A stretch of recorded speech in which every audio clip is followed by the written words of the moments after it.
नमस्कार विद्यार्थियों, आप सभी का आपके अपने ऑनलाइन प्लेटफॉर्म आरपीएससी विद नवीन सैनी में स्वागत है।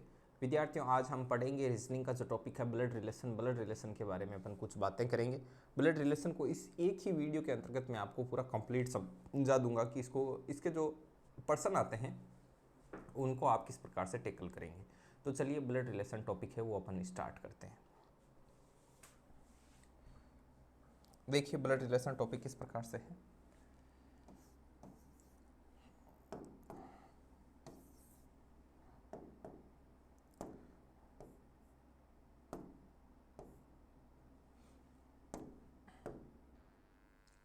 देखिए, ब्लड रिलेशन बोले तो रक्त संबंध।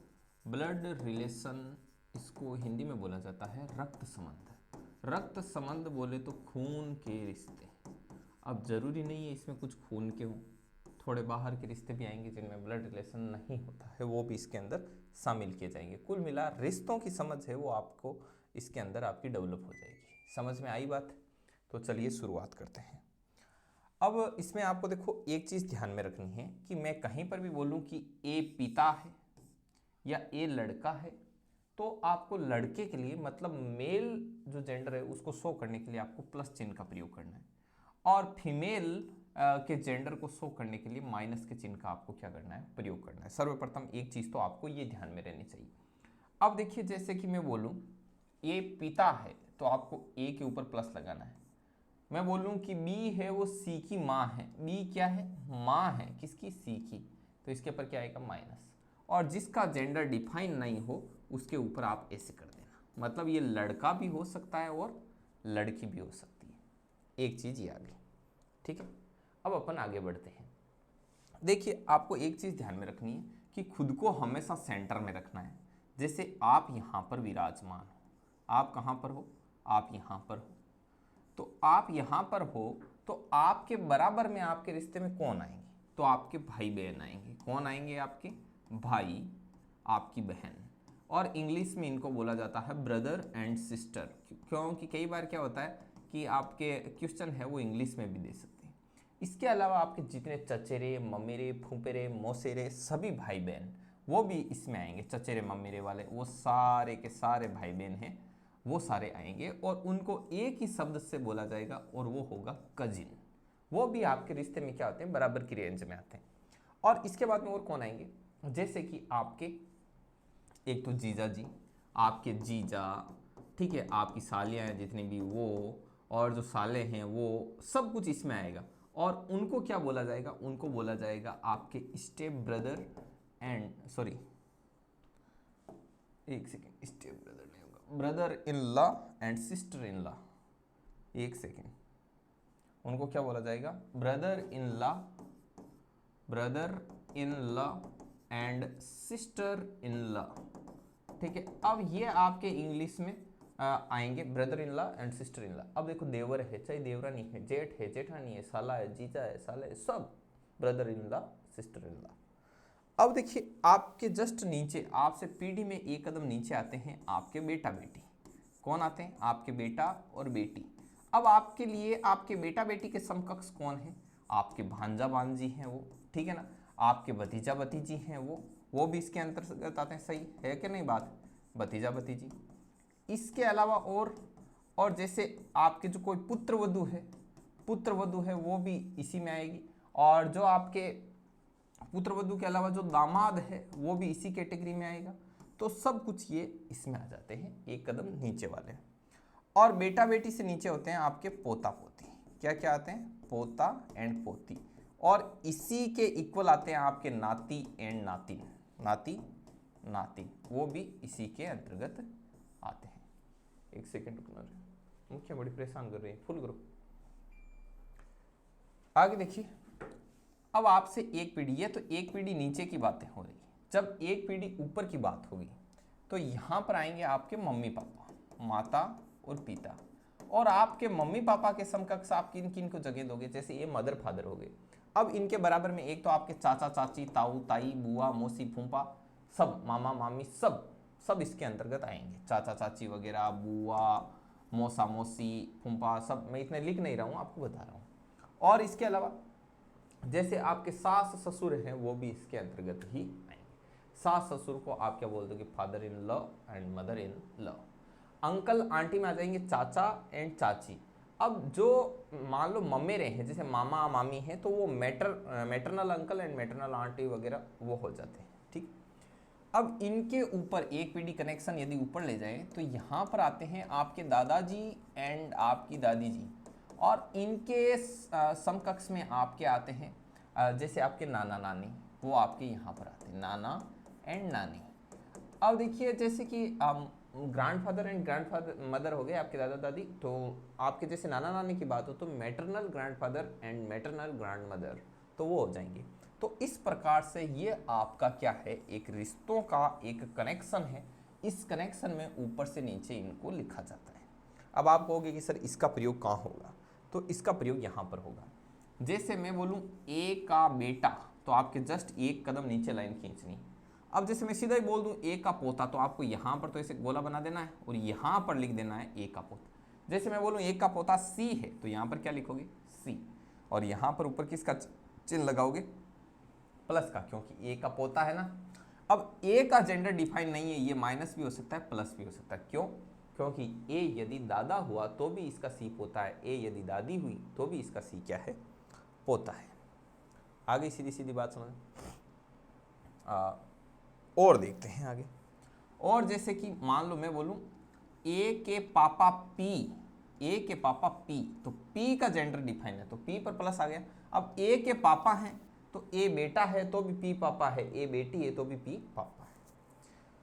अब जैसे कि मान लो ऐसे लिखा हुआ जाए कि जेड के बापू ए, तो जेड के बापू है, पापा हैं ए, और ए की माँ एक्स, तो ए की माँ है एक्स, तो ए से ऊपर आएगी, और जेड के लिए वो क्या हो जाएगी, दादी हो जाएगी। ये दोनों क्या है, मतलब ये दादी हो गई। अब इसका जेंडर डिफाइन नहीं है, इस पर प्लस भी आ सकता है एंड माइनस भी आ सकता है। चलिए अब अपन और क्या क्या चीजें देख सकते हैं, ऐसे जेंडर डिफाइन होता है। जैसे मैं बोलूं कि ए और बी भाई बहन है, तो ए के बराबर में आएगा, क्योंकि भाई बहन रिश्ते में क्या आते हैं, बराबर में। अब भाई बहन है, इससे ना तो ए का जेंडर पता लग रहा है और ना ही बी का जेंडर पता लग रहा है, लेकिन इतना पता है कि या तो ए भाई है, मतलब ए मेल है फीमेल है, या फिर बी मेल है फीमेल है। मैं बोलूं कि पी और क्यू बहनें हैं आपस में, ये बहन है तो ऐसे लिखा जाएगा। मैं बोलूं एक्स और वाई भाई भाई हैं, तो एक्स और वाई भाई भाई, इस प्रकार से लिखोगे आप इनको। और देखिए जैसे मैं आपको एक चीज और बोलूं कि जब मैं बोलूं कि ए और बी पति पत्नी है, तो इनके बीच में से डबल लाइन लगाना, ए और बी पति पत्नी।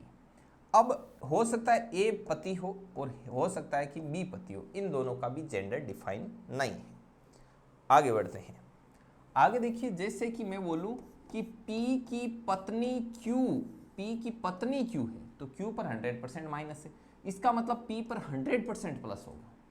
तो और था क्या, लाइन क्या थी, लाइन ये थी कि Q P की क्या है, आपके पत्नी है, Q क्या है, P की पत्नी है, ये चीज इसमें आ गई।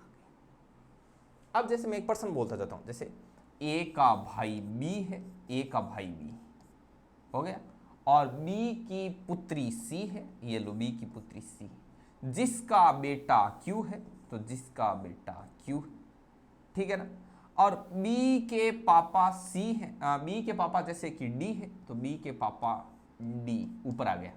D की पत्नी P है, तो D की पत्नी P है, तो पत्नी आ गई तो डबल बॉन्ड लगा दी ऐसे।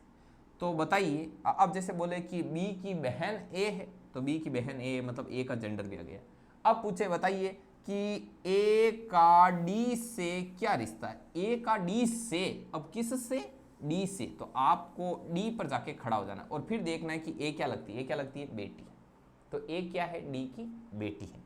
बोले D का C से क्या रिश्ता है, C से क्या रिश्ता है, तो C पर खड़े होके देखना है कि D क्या लग रहा है, तो D लग रहे हैं जी इसके दादा।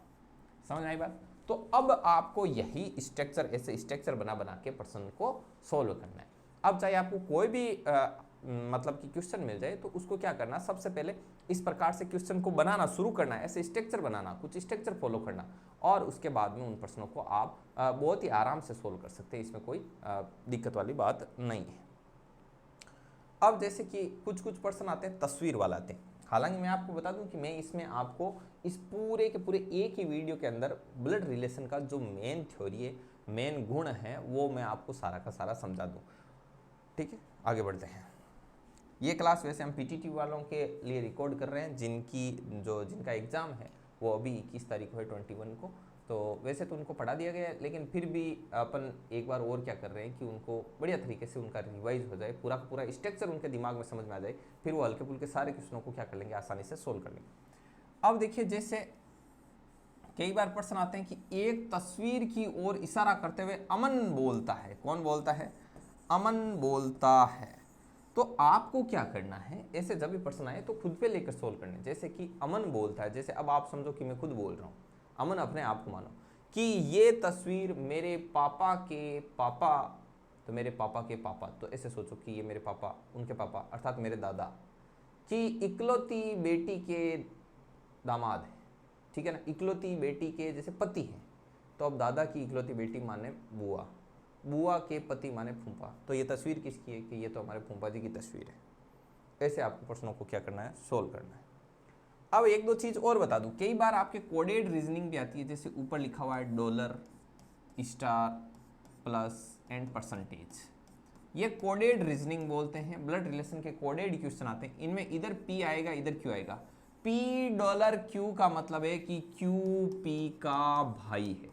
क्यू पी का क्या है? भाई है, मान लो उदाहरण के तौर पर। ठीक है, और यहाँ पर ए स्टार बी का मतलब ए और बी पति पत्नी है, ए और बी पति पत्नी है। ऐसा पर्सन में दिया हुआ रहेगा सारा का सारा। ठीक है, और ये क्या है, कोड को डिकोड करने के लिए आपको फॉर्मूला दिया जा रहा है। x प्लस वाई का मतलब है x y की बहन है।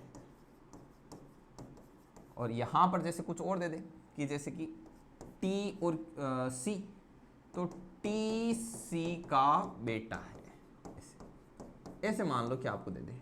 फिर क्या करेगा, ये तो देगा, ऐसे कोड देगा, और नीचे आपको बोलेगा क्वेश्चन बताइए कि p dollar q star c plus t and percentage y। अब फिर बोलेगा कि बताइए कि p का y से क्या संबंध है। तो आपको करना क्या है, पहले p डॉलर q को पढ़ना, यहाँ पर फिट करके कि q p का भाई है, स्ट्रक्चर बना लेना। फिर इसको पढ़ना कि q स्टार c मतलब q और c है वो क्या है, पति पत्नी है। फिर आगे इसको पढ़ना c प्लस टी का मतलब है c y की बहन है। फिर पढ़ना t परसेंटेज y मतलब t y का बेटा है। तो ऐसे आप बना लेना है, मतलब इससे कोडेड से क्या बन जाएगा, पर्सन, और पर्सन का फिर जैसे मैंने ये पीछे बताया, जैसे ये ऐसा बना लेना है स्ट्रक्चर, और फिर जो पर्सन में पूछा है उसका जवाब दे देना। तो ये कोडेड वाले बहुत ही अच्छे होते हैं। क्यों? क्योंकि मान लो एक आपको कोड दिया, अब इस कोड देगा तो ऊपर ऐसे लिखा हुआ रहेगा क्वेश्चन नंबर 21 से लेकर के 25, मतलब जो क्वेश्चन 21 से 25 है उन सब में ये कोड यूज करके आपको प्रश्न करना है। समझ में आई बात? तो आप एक साथ 4-5 क्वेश्चन मिल जाते हैं ब्लड रिलेशन के, ऐसे भी होता है। ठीक, ये कुछ चीज़ें थी। कितनी देर की बन गई भाई क्लास? चलिए, तो ये अपने ब्लड रिलेशन के जो क्वेश्चन आते हैं उनके लिए मेरा एक प्रयास था कि इनके लिए मैं एक अच्छा सा वीडियो बनाऊं। छोटा भले ही हो वीडियो, लेकिन बहुत ही ज़्यादा सारगर्भित होना चाहिए। बच्चों के पास टाइम है वो बहुत ही ज़्यादा क्या है, अब कम टाइम बचा है, तो वो जल्दी से इसका रैपिड रिवीजन कर ले। और अब इस पर क्या है, मतलब मैंने जितना स्ट्रक्चर था ना ब्लड रिलेशन का वो सारा बता दिया। अब इस पर सिर्फ प्रैक्टिस बची, क्वेश्चन उठाओ उसको सोल्व करो, क्वेश्चन उठाओ उसको सोल्व करो, तो ऐसे होता है। तो चलिए विद्यार्थियों, मिलेंगे इसी प्रकार के एनर्जेटिक वीडियो के साथ नेक्स्ट टाइम। तब तक के लिए जय हिंद, जय भारत, स्वस्थ रहें, मस्त रहें, मुस्कुराते रहें।